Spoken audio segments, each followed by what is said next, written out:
Civil War in Syria, a detailed situation report. In one of the biggest air offensives in Israel's history, the Israeli Air Force has decimated nearly everything that constituted the modern Syrian Arab Army.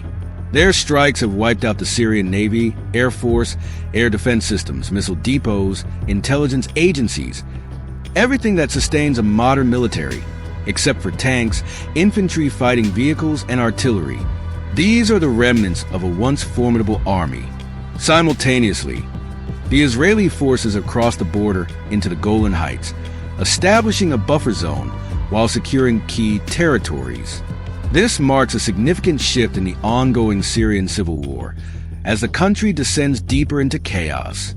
While the Israeli Air Force strikes from above, the Syrian National Army, aligned with Turkey, has launched a full-scale offensive against the Syrian Democratic Forces (SDF), who are predominantly Kurdish YPJ fighters. The SDF, however, is facing internal struggles, with defections and uprisings further complicating their position. Meanwhile, HTS, the group that led the rebel offensive, is consolidating its power. They are negotiating the transfer of power with the remnants of the Assad regime, preparing for a transition in leadership. Recently, HTS issued decrees, including an amnesty for conscripted soldiers, but also a stern warning against war criminals. They vow to hunt down those responsible for atrocities. HTS's ties to al-Qaeda continue to raise concerns. Despite claiming to respect personal freedoms, there are reports of moral policing and strict laws enforced under the guise of Sharia law. Their true intentions remain unclear, but the public rhetoric is at odds with their past actions. While HTS publicly states that women's rights will be respected, past reports suggest otherwise. Women's clothing choices were previously policed in territories under their control, and the morality police, a brutal force, were responsible for enforcing these standards.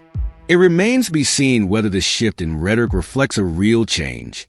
On the ground, the rebel forces are a fractured group, each faction with its own agenda. Some, like the group pictured here, proudly display their allegiance to ISIS, openly advancing on Damascus. It's unclear how much of the rebel coalition still holds to the extreme ideology of groups like ISIS, but this is a reminder that not all rebels share the same goals. War crimes have continued under the rebels, including the execution of prisoners of war and mistreatment of captured fighters.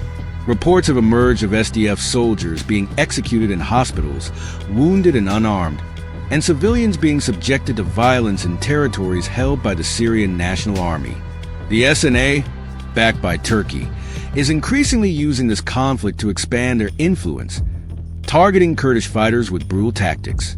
Meanwhile, defections continue to shake the SDF as Arab fighters abandon the Kurdish-led force, aligning themselves with groups like HTS or the Syrian National Army. In the north, the Turkish Air Force has intensified its bombardment of SDF positions in Kobani, with reports indicating that a full-blown offensive may be underway. The conflict between Turkey and the SDF, often seen as an extension of the PKK, is far from over. While ground battles rage in Syria, Israel has not remained idle.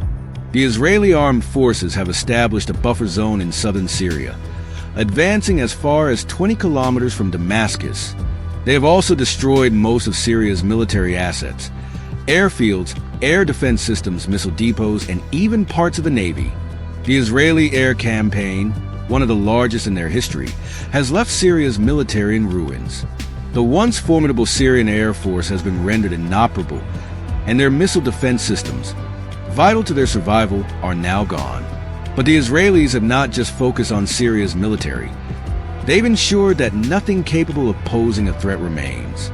The Israeli forces have taken control of strategic mountain ranges, positioning themselves just 40 kilometers from the Syrian capital. This bold move brings Syria's military infrastructure within artillery range, ensuring that any potential retaliation from Damascus is severely limited. As Israel pushes further into Syrian territory, Russia's role is also coming into focus. The Assad regime's collapse has led to frantic efforts by Russia to safeguard its military bases. While Russia has requested assistance from Turkey to evacuate its personnel, it remains unclear whether the Russian presence in Syria will persist after the regime's fall. In the aftermath of Assad's fall, Russia has begun withdrawing troops from Syria. Their naval presence remains in the Mediterranean, and a Russian Baltic fleet ship is en route to evacuate military equipment. Though the long-term status of Russian bases is still uncertain, the Syrian Democratic Forces, once seen as a critical partner in the fight against ISIS, are now caught in a struggle for survival. The Arab population in areas they control is increasingly turning against them, with protests calling for the SDF to leave. In response, the SDF has cracked down on dissent, leading to casualties in the process. Rebels from different factions are now vying for control of Syria's fractured territories. The SDF has lost ground in areas to HTS as defections continue and local allegiances shift. The Turkish-backed SNA is making rapid advances, seizing territory and continuing to execute prisoners in cold blood. The SNA's ongoing campaign against the SDF includes executions and brutal warfare, demonstrating the continued fragmentation of the rebel groups. Despite claims of tolerance and protection of human rights, rebel actions on the ground show little regard for these principles. As Syria's civil war enters a new and uncertain phase, the future of the country remains unclear. Rebel factions are splintering, with some advocating for a more moderate future, while others cling to extremist ideologies. The role of foreign powers, including Turkey, Russia, and Israel, will undoubtedly shape the outcome. In the wake of the Assad regime's collapse, Syria stands on the brink of further division. The question remains, who will emerge victorious, and what kind of future awaits the Syrian people? With Syria in chaos and foreign powers exerting their influence, the country has become a battlefield not only for Syrians, but for the entire Middle East. The future is uncertain. As rival factions vie for control of strategic areas, the people of Syria continue to endure unimaginable suffering. Cities lie in ruins, while millions of civilians are displaced or trapped in the crossfire. Over 12 million Syrians have been displaced from their homes, seeking refuge in neighboring countries or within Syria itself. The humanitarian crisis continues to escalate, with aid organizations struggling to meet the needs of the suffering population. Refugee camps are overcrowded, and essential supplies such as food, water, and medicine are in short supply. International organizations continue to offer humanitarian assistance, but access to conflict zones is increasingly difficult. Aid convoys face constant risks, often being caught in the crossfire of ongoing military operations. The international community's efforts to bring peace to Syria have faltered, with little success in halting the violence. For many Syrians, survival has become a daily struggle. Families live in fear, hiding from bombings, sniper fire, and the presence of hostile forces. The war has turned once thriving cities into ghost towns, leaving behind only memories of a nation torn apart by years of bloodshed. Despite the overwhelming challenges, the resilience of the Syrian people is undeniable. Even in refugee camps, children continue to learn in makeshift schools. People find ways to support each other, holding on to hope that one day Syria will rebuild and recover. Around the world, people continue to demand an end to the bloodshed. Protests in major cities call for an international response to hold perpetrators of war crimes accountable and to push for a peaceful resolution. The question remains, though, can the world come together to bring lasting peace to Syria?